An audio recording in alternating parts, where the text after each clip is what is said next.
This movie is a prime example of quite a simple plot, and they managed to do so much with it.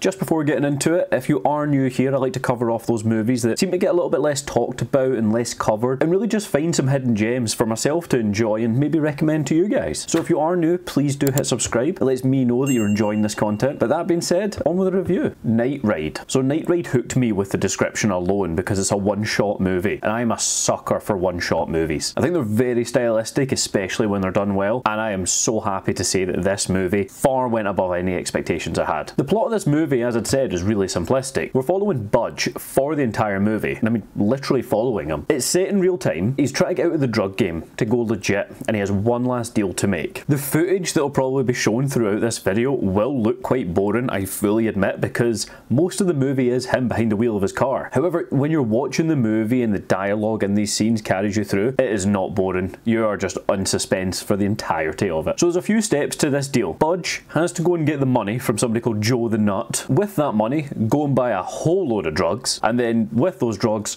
go and sell them to somebody else, turning a profit, and that is the profit he needs to go legit. So with a few different variables in here, this is what they do really well. So he is behind the wheel of the car for most of the movie. That doesn't mean he cannot show off his fucking skills as an actor here, because he damn well does. A lot of it is him just phoning various people, which makes sense because he's trying to make this deal go down. Mini spoiler, it doesn't quite go to plan. So he's trying to get back on top of this deal by calling in favours from friends, people he works with, and also there's some calls coming through from his cousin and his partner as well. And what they get really well is the dialogue. It is a clear focus of this movie from each and every call, and if that suffered, the whole movie would suffer as a result, but thankfully they absolutely nailed it for a couple of reasons. One, it's British, this movie. Now, I don't mean to be biased here, but I do think that British dialogue and British humour, I do prefer it. It always seems less on the nose and a lot more realistic in just how we speak with each other. You know, we'll swear, we'll insult our friends. It's a term of endearment, and it's done here really well. Now, Budge is a very intelligent character, so when he's making these calls, he knows the right things to say and who to approach at what time in the movie. Of all the characters that call through, you've got one of the people he works with, and he's with someone else for the movie, so there's two people on the end of that call. You've got Joe the Nut he took the money from, and there's Felix, who his first idea is going ahead with to sell the drugs to. You've got his partner Graham, who's going to go into legit business with, his partner Sophia, his cousin, a couple of other members, which I won't get into here because this is kind of as the movie goes on, and I don't want to spoil the other factors in here. Every single person on the phone has a very distinct personality coming through, which is fantastic. Very separate from each other, and that really adds to this movie. Although we're only watching his face, I really like that there's clearly such a bigger story going on. There's about 7 different characters in this movie, all doing something in the current time, and we don't see it, but we hear the snippets of the phone calls and how they've each progressed in their own night, because the movie is real time. And when he's talking with these people as well, as much as there's a personality coming through the phone, you see he's changing the way he talks, whether it's his language, his tone and manner. It changes depending on who he's talking to, and it definitely changes depending on what situation he's trying to deal with and how tense that scene is also. So Mo Dunford, I need to give a massive shout out. He's already had an award, I'm sure, for this movie. That's how fucking fantastic his acting is here. Because although you're watching him behind the wheel of a car the whole time, he is going through the motions in this movie, and it's as though he's got multiple personalities and just how he engages various people. It's fucking great to see from such a confident and intelligent drug dealer, really keeping his logic ahead of him, not letting emotions come into it and trying to get ahead of this situation. Joe the Nut, who he took the initial money from, he is the main antagonist of the movie. He is coming for Budge to get the money back. And as much as we don't ever see Joe in the movie, just hearing the few conversations with him, I would not like to owe him money whatsoever. Very little editing in this movie as well. A couple of things that they do, and I really enjoyed them. One, when a new caller would come through, their name would come up. And secondly, whenever Budge would check his watch, we would also get the time on the screen. Really just emphasises the time critical nature of this movie, that it is all in real time. And also you can see how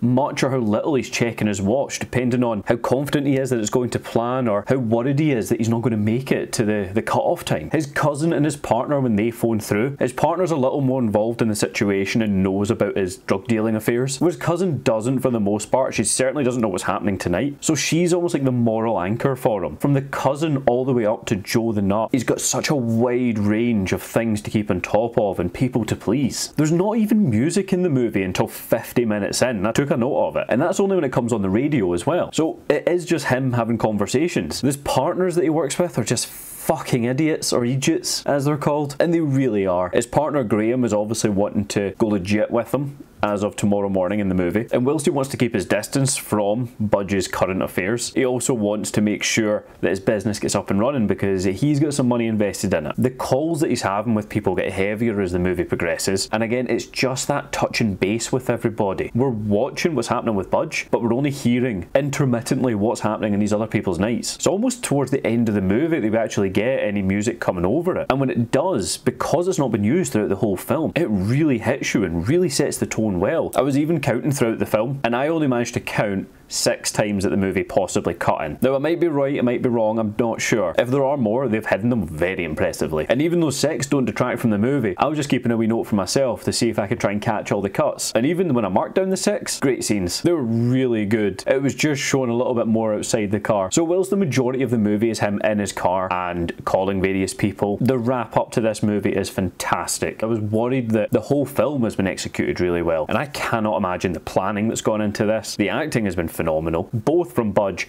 and everybody else on the phone. But you've got to get your hats off to the script writing here because the dialogue is on point. No conversation felt unnecessary. Even the ones that weren't pertaining to the current drug deal were necessary to the movie because they added a new element to it. Budge is just a conflicted character. Yeah, he's within the drug game, but he's morally straight, just not legally, if that makes sense. So when he's up against a few decisions, he knows what the right thing is. He doesn't want to do all the actions asked of him. I had a phenomenal time with this film. I didn't know fully what to expect, and I know these ones are a little bit risky, these kind of one-shot movies. Night Ride definitely pulled through. Whilst the story can be a little bit simplistic, its execution is very compelling. You're just on edge wondering who the next conversation will be with and how it's going to go, and you want to see Budge come out of this as well as all the other parties involved. It's difficult to make you really hate an antagonist in a movie when it's only a couple of calls from him, and this film even nails it there with Joe. Of course, he's not in his car for the entirety of the film, he's in and out of the car. Majority is though behind the wheel. I'd be saying change your plans for this movie. I thoroughly enjoyed it. I cannot fault this movie. Get everything you need before you watch it. Get your munchies, get your juice, whatever you need, because you will not want to pause it or get up away from the TV whilst it's on. You just want to watch it in its entirety,